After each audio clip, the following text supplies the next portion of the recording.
لا تنسوا الإعجاب بالفيديو والاشتراك بالقناة وتفعيل الجرس. تصريح يهز العالم من مارسيل كولر في المؤتمر الصحفي: لقد لعبنا بمستوى جيد ولاعبين كلهم جيدين والجالسين على الدكة انهم لاعبين كبار لاعبين النادي الاهلي، وقدمنا مباراة قوية امام نادي كبير نادي المقاولون العرب والمدرب القدير الشاب عماد النحاس الذي قدم مباراة بقوة، لكن الخبرة تغلب الشجاعة. النادي الاهلي نادي كبير ويعرف كيف يتعامل مع الاندية الكبار. قدم النادي الاهلي مباراة جيدة واللاعبين على ما يرام من التعليمات التي تحدثت بها في الاجتماع بين الشوطين. النادي الاهلي نادي كبير ونادي يحصد الالقاب في جميع الاوقات العصيبة. النادي الاهلي يمتلك جماهير كبيرة ومحبوب جدا في جميع انحاء العالم. النادي الاهلي المصري انه نادي كبير والجميع يعرفه بشجاعته وحصد البطولات من الكؤوس في جميع المناسبات التي يلعب بها النادي الأهلي القاري. النادي الأهلي نادي القرن، النادي الأهلي المصري، والجميع يكفيه أن يكون له الشرف أن يدرب النادي الأهلي العظيم، النادي الشعبي الكبير صاحب الجماهير القوية في جميع أنحاء العالم. حفظ الله جميع اللاعبين والإداريين والجماهير في كل مكان من النادي الأهلي. ولقد انتصرنا ب4 أهداف نظيفة، وسجل وسام أبو علي الهاتريك ب3 أهداف، والهدف الرابع بيرسي تاو الذي أشعل الجماهير فرحا بقوة. و4-0 كفت، والانتصار دائم مع النادي الأهلي في جميع الأوقات. ويخص حتى لو كان غير مارسيل كولر إنه النادي الأهلي يمتلك إدارة قوية وجماهير عالمية، والجميع يعرف قيمة النادي الأهلي في جميع الأوقات الصعيبة. والهدف الرابع أشعل اللقاء. بيرسيتاو يحطم الأرقام القياسية وسيكتب له في أجندة النادي الأهلي القاري، النادي الأهلي المصري، نادي القرن. والأهلي يفتقد 12 لاعبا أمام المقاولون الليلة، أبرزها الشناوي وعبد المنعم وكهرباء. يقترب عشاق الساحرة المستديرة دقات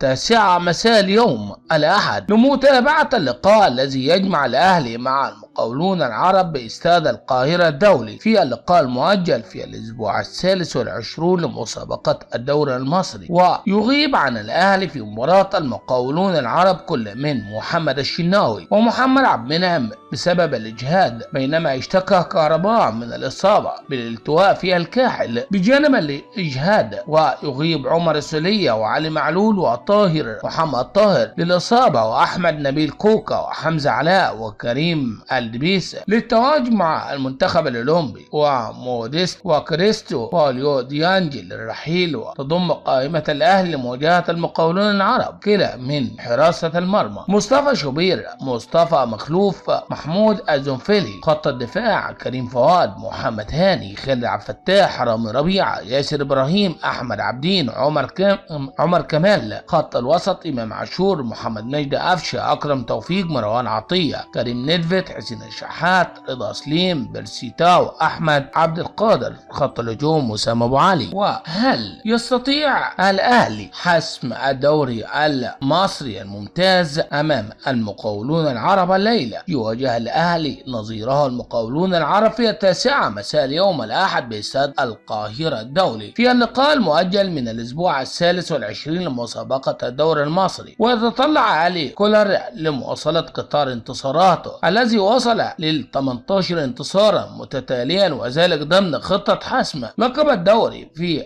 الأمتار الأخيرة. وفي المقابل يفتش المقاولون العرب بقيادة عماد النحاس عن خروج بنتيجة إيجابية ضمن خطة الهروب من الهبوط للقسم الثاني، ويحتل الأهلي صدارة جدول ترتيب الدوري برصيد 75 نقطة بعدما لعب 29 مباراة، حقق الفوز في 24 لقاء وتعادل في 3 مباريات وخسر مباراتين، وسجل لاعبه 66 هدفا وتلقت شباكه 24، فيما يحتل المقاولون العرب المركز السابع عشر بجدول ترتيب الدوري برصيد 25 نقطة بعدما لعب 31 مباراة، حقق الفوز في 5 لقاءات وتعادل في 10 مواجهات وخسر 16 مباراة، وسجل لاعبه 31 هدفا وتلقت شباكه 51. وفاز الأهلي على البنك الأهلي بهدف دون رد في آخر ظهور مسابقة الدوري، فيما تعادل المقاولون العرب مع سيراميكا بهدف لكل فريق في آخر ظهور بالمسابقة. ويتوج الأهلي باللقب المحلي في مباراة المقاولون العرب بعدة سيناريوهات، أولها الفوز على الذهاب مع تعثر بيراميدز بالتعادل أو الخسارة أمام زد، وقتها سيرتفع رصيد الأهلي إلى 78 نقطة ويتوقف رصيد بيراميدز عند 70 نقطة، أو يرتفع حال التعادل إلى 71 نقطة وتبقى أمام الفريق السماوي مباراتان فقط، وبالتالي لن يستطيع الحاق بالأهلي.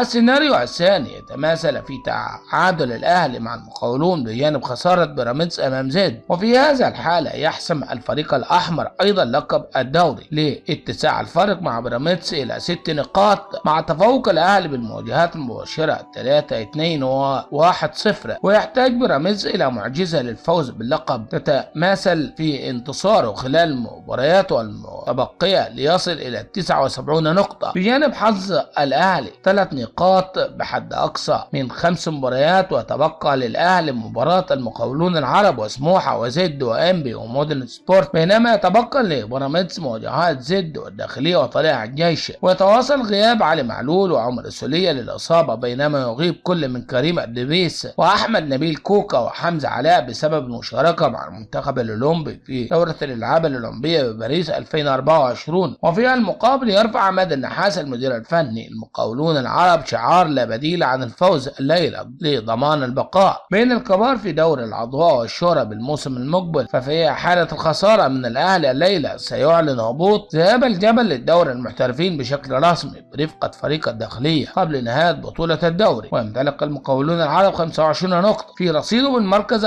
17 بجدول الدوري، حيث خاض المقاولون 31 مباراة في المسابقة وتبقى له 3 مواجهات فقط أمام كل من الأهلي والجونة والإسماعيلي. وفي حالة فوز المقاولون العرب على الأهلي سيبقى أمامه في البقاء المسابقة في انتظار تعثر الفرق المنافسة، بينما في حالة الهزيمة سيتأكد هبوط ذهاب الجبل رسميا للقسم الثاني. ويتوقف رصيد المقاولون العرب عند النقطة 25 في حالة الهزيمة من الأهلي، وسيكون أمامه مباراتين فقط لرفع رصيده إلى 31 نقطة في حالة الفوز بهما، وهو نفس رصيد فريق فاركو صاحب 31 نقطة في جدول المسابقة. وفي حالة العودة لفرق الأهداف سيكون الأمر لصالح الفريق البرتقالي، حيث كان المقاولون وفاركو قد تعادلا في مواجهتي الدوري بهدف لمثلهما في مباراتي الذهاب والإياب، بينما يصب فارق الأهداف في مصلحة فاركو، حيث أحرز الفريق البرتغالي 32 هدفا واستقبل 43، بينما سجل المقاولون العرب 31 هدفا واستقبل 51. والنادي الأهلي قد أعلن عن الصفقات المربحة والصفقات الغير مربحة له، واشتعلت مواقع التواصل الاجتماعي عن الصفقات النارية التي هزت الجماهير الأهلي فرحا، وبعضهم لا يتفق معهم. ومارسيل كولر يفاجئ الجميع بالصفقات التي طلبها من النادي الأهلي،